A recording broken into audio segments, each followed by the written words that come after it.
31 ಕೃಷ್ಣ ಮೃಗಗಳು, ಅತ್ಯಮೂಲ್ಯವಾಗಿರ್ತಕ್ಕಂಥ ಕೃಷ್ಣ ಮೃಗಗಳು ಇವತ್ತು ಪ್ರಾಣಿಗಳು ಸಿಗೋದ ಇದರ ಕಷ್ಟ ಆಗಿದೆ. ನಾನು ಸನ್ಮಾನ್ಯ ಸಚಿವರ ಶ್ರಮದ ಬಗ್ಗೆ ಕೇಳ್ತಾ ಇಲ್ಲ, ನಾನು ಸನ್ಮಾನ್ಯ ಸಚಿವರ ಕ್ರಮ ಏನು ಕೈಗೊಂಡಿದೆ ಅದ್ರ ಬಗ್ಗೆ ಕೇಳ್ತಾ ಇದ್ದೀನಿ ನಾನು. ಹಾಗಾಗಿ ಇಲ್ಲಿ ಪ್ರಶ್ನೆ ಕೇಳಿಬಿಡಿ, ಭಾಷಣ ಮಾಡಿ. ಸನ್ಮಾನ್ಯ ಸಭಾಪತಿಗಳೇ, ಬೆಳಗಾವಿ ಭೂತರಾಮನಹಟ್ಟಿಯಲ್ಲಿರುವ ರಾಣಿ ಚೆನ್ನಮ್ಮ ಕಿರು ಮೃಗಾಲಯದಲ್ಲಿ ಕೃಷ್ಣ ಮೃಗಗಳು ಇವತ್ತು ಹೆಮರಾಜಿಕ್ ಸೆಪ್ಟಿಸಿಮಿಯಾ ಅನ್ನುವಂಥ ಗಳಲೆ ರೋಗದಿಂದ ಸಾಂಕ್ರಾಮಿಕ ರೋಗ ಇದೆ. ಈ ರೋಗ ಕಾಣಿಸಿಕೊಂಡಿತ್ತು. ಹೀಗಾಗಿ 31 ಕೃಷ್ಣ ಮೃಗಗಳು ಮೃತಪಟ್ಟಿದ್ದು ನಮಗೆ ಅತ್ಯಂತ ತೀವ್ರವಾದಂಥ ಒಂದು ನೋವಿದೆ.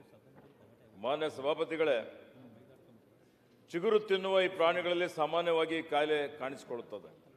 ಈ ಸೋಂಕು ಬಂದ 6 ರಿಂದ 24 ಗಂಟೆಗಳಲ್ಲಿ ಸಾವು ಸಂಭವಿಸುತ್ತದೆ ಎಂದು ತಜ್ಞರು ಈಗಾಗಲೇ ವರದಿಯನ್ನು ಕೊಟ್ಟಿದ್ದಾರೆ. ಕೆಲವರು 8 ರಿಂದ 24 ಗಂಟೆಯಲ್ಲಿ ಸಾವು ಸಂಭವಿಸುತ್ತದೆ ಅನ್ನುವಂಥದ್ದು ಮಾಹಿತಿಯನ್ನು ಕೊಟ್ಟಿದ್ದಾರೆ.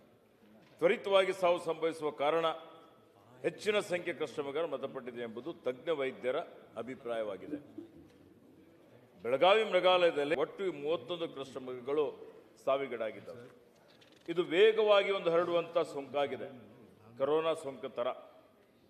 ಆ ಕಾರಣದಿಂದಾಗಿ ಇಷ್ಟು ದೊಡ್ಡ ಮಟ್ಟದ ಕೃಷ್ಣಮೃಗಗಳು ಸಾವಿಗೀಡಾಗಿದ್ದಾವೆ.